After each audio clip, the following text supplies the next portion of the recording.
Hello students, let us start our next topic of subject physics, and as you know your first chapter is motion. So let me first define what is physics. अब physics शुरू तो कर रहे हैं but physics को define करना बहुत ज़रूरी है. It is branch of science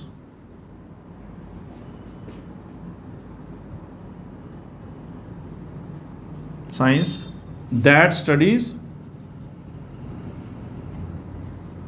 nature and natural phenomenon. Natural phenomenon.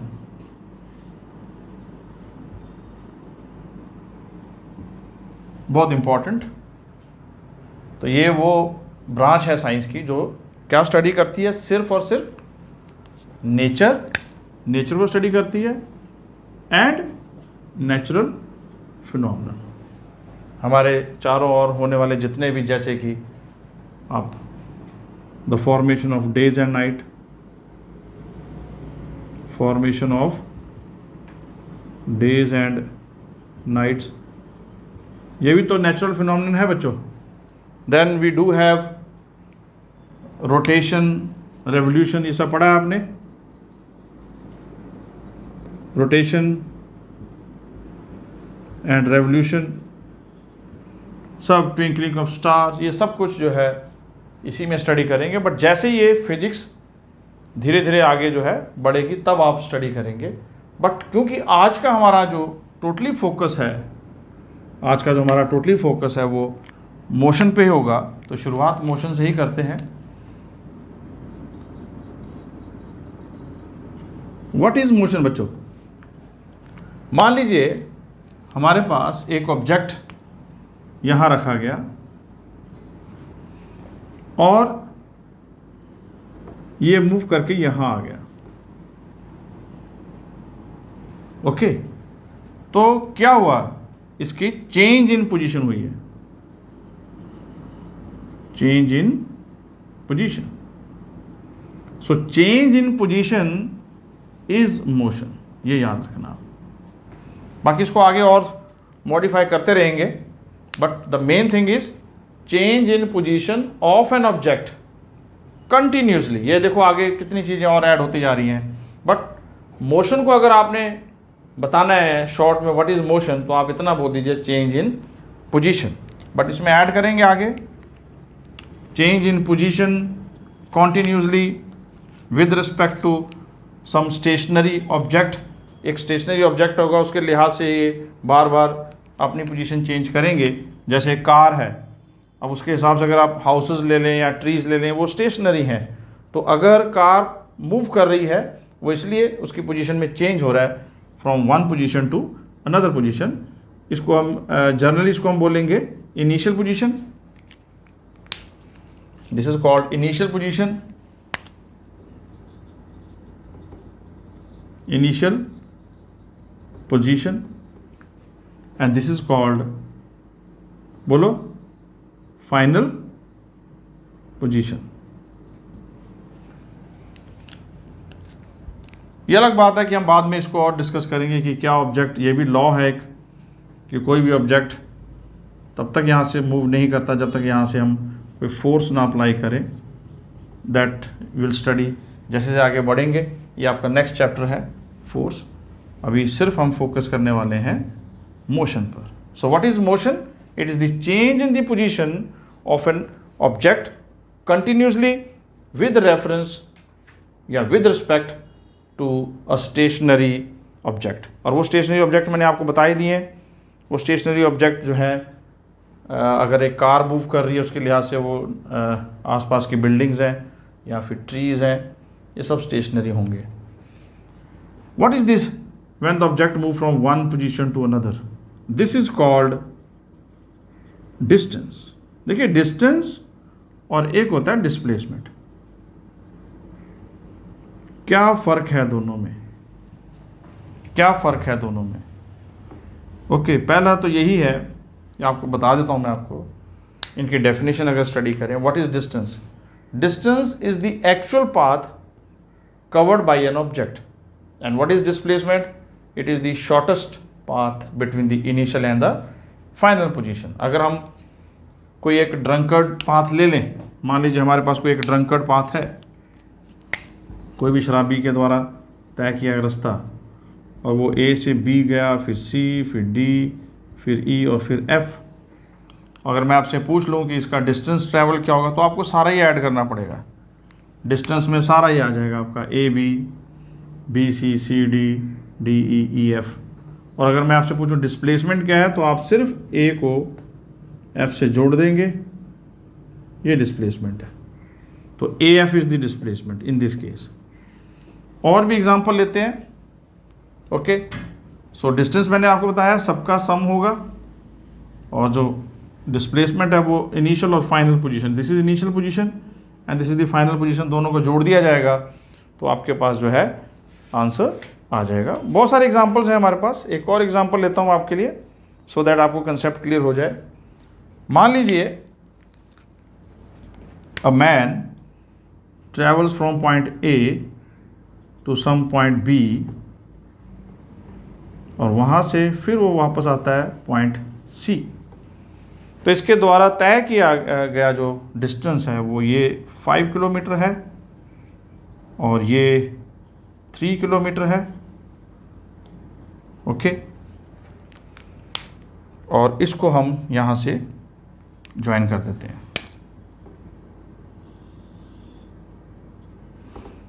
तो अगर आपसे पूछा जाए कि what is the distance travelled by this man from A to C, तो आप डिस्टेंस बताएंगे. तो आपका डिस्टेंस होगा इस केस में आपका डिस्टेंस होगा, distance equal to 5 + 3 that is 8 kilometre. और अगर आपसे पूछूं इसी एग्जांपल में डिस्प्लेसमेंट क्या होगा, तो आप लिखेंगे displacement is, you join these two lines. और इसमें यस एक और बात बता दें कि ये जो है 4 किलोमीटर है. कितना है बच्चों? 4 किलोमीटर. तो डिस्प्लेसमेंट इसकी 4 किलोमीटर ही कहलाएगी, 4 kilometre. So this is major difference between distance and displacement. तो इसकी डेफिनेशन लिखते हैं कि what is distance. It is the actual path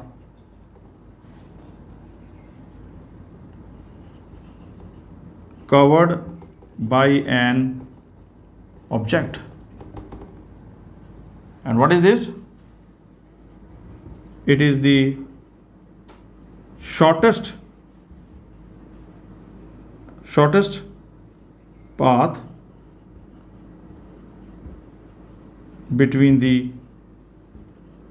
initial and final position. Initial और फाइनल पोजीशन के बीच में सबसे छोटा रास्ता जो अपनाया जाएगा, जैसे कि हमने अभी एग्जांपल लिए. इसी एग्जांपल को अगर और आगे, पहले तो मैंने आपको कहा कि ए से वो सी तक गया. इसी एग्जांपल को अगर हम आगे और ले लेते हैं, एक इसी के साथ का केस 2 ले लेते हैं. लेट अस से दिस इज केस 1 कि ए से सी ट्रैवल किया. तो ए से सी ट्रैवल करने के लिए वो यहाँ स्टॉप कर गया. ओके, अब मान लीजिए जब वो स्टॉप नहीं करता, मीन्स अगर वो ए से सी तो बी जाएगा पहले, फिर सी आएगा, और उसके बाद ए पर दोबारा रिटर्न कर गया, यानी 5 किलोमीटर, 3 किलोमीटर, 4 किलोमीटर.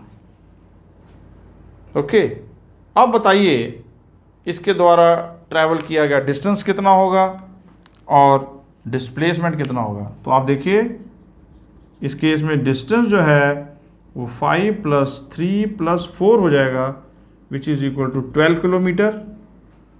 और इसके द्वारा जो डिस्प्लेसमेंट है वो क्या हो जाएगी बच्चों? वो हो जाएगी 0. क्यों? क्योंकि वो ए से ही ट्रैवल किया फिर बी पे गया, फिर बी से सी से फिर दोबारा ए पे ही आ गया, तो वही इनिशियल पॉइंट है, वही फाइनल पॉइंट है, तो डेफिनेटली इसकी डिस्प्लेसमेंट 0 हो जाएगी। ये दोनों अलग अलग केसेस हैं हमारे पास। एक केस और लेते, मान लीजिए कोई, let us a man travel from point A to point B along a semi circular track। यहां से गया, ए से शुरू हुआ और यहां से गया वो, और यहां पहुंच गया, यहां रुक गया, यहां रुक गया, बहुत खुश है यहां रुक के। एक और है केस जिसमें वो पूरे सर्कल में मूव किया, और लेट अस से ये सेंटर है इसका, और इसने जो रेडियस है वो r है, इसका भी रेडियस क्या है बच्चों, r है। तो इन दोनों केसेस में, अलग अलग केसेस में, बट इस केस में वो यहां से मूव करके यहां आ गया, इसमें यहां से मूव करके यहां आ गया, मीन्स इसमें उसने सेमी सर्कुलर पाथ लिया, इसमें आपके पास सर्कुलर पाथ, फुल सर्कल है, complete circle, complete.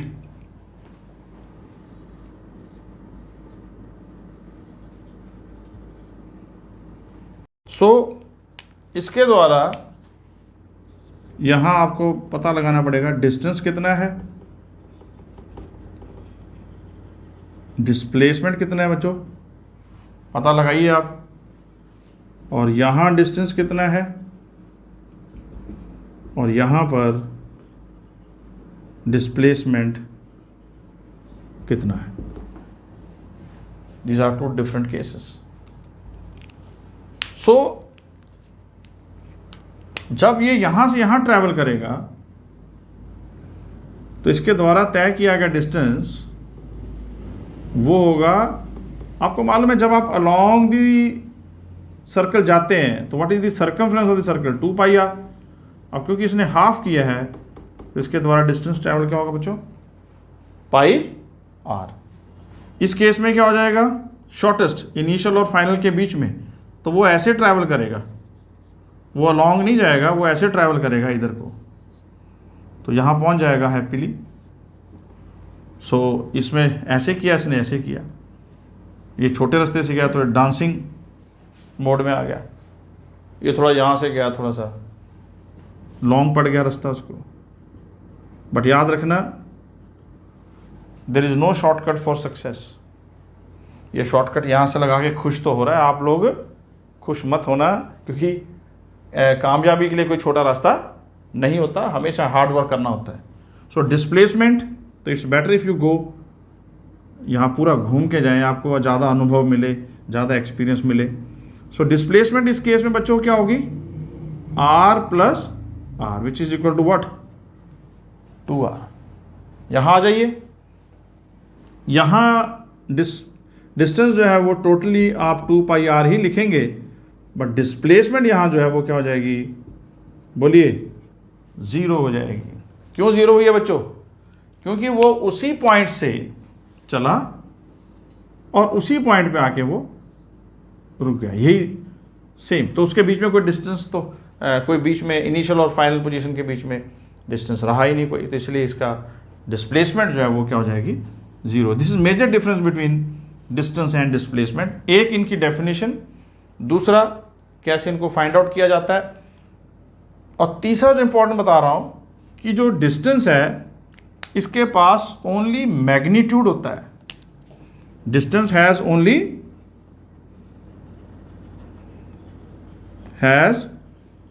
Only magnitude. What is meaning of magnitude, क्या होता है बच्चों मैग्नीट्यूड? मैग्नीट्यूड का मतलब होता है size, size. And displacement has magnitude as well as direction,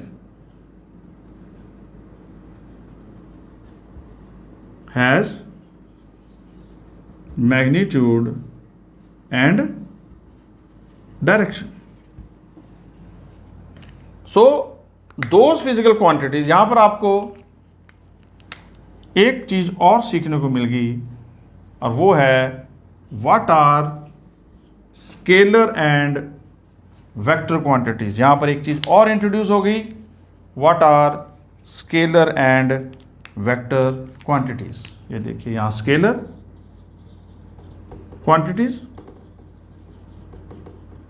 and these are vector quantities. तो इसको अगर आप डिफाइन करना चाहें व्हाट आर स्केलर क्वांटिटीज, तो आप लिखेंगे those physical quantities which needs only magnitude to express themselves.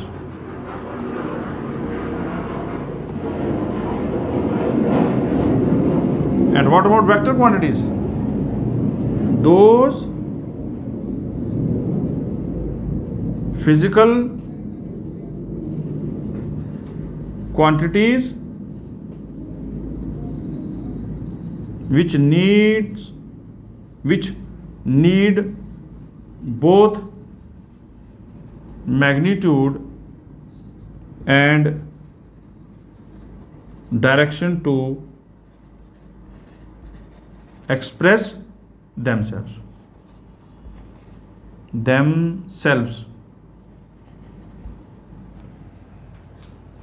तो ये मेजर डिफरेंस आ गया physical quantity and vector quantities में। दोज फिजिकल, इसका मतलब जो डिस्टेंस है वो स्केलर क्वांटिटी है, जो डिस्प्लेसमेंट है वो वेक्टर क्वांटिटी है। हमारे पास और भी एग्जांपल्स होंगे जैसे जैसे हम आगे मूव करेंगे। इसके एग्जांपल्स में आ जाएगा स्पीड, इसके एग्जांपल में आ जाएगा वेलोसिटी, एक्सेलरेशन, और बहुत हैं, लंबी लिस्ट है। ये टाइम टू टाइम आपको बताते जाएंगे। इसमें डिस्प्लेसमेंट भी है बच्चों, वो अभी बता दिया आपको, और इसमें आप स्पीड के साथ डिस्टेंस भी ऐड कर सकते हैं। Okay, so this is all about today's video. अभी आपको अगर ये सब चीज़ें समझ में आ गई हैं तो नेक्स्ट क्लास में हम इसको एक पॉइंट और आगे ले जाएंगे। होपफुली आपको सब समझ में आया होगा। तो प्लीज़ आप इस हमारे चैनल को सब्सक्राइब करें, लाइक करें और share it with your friends.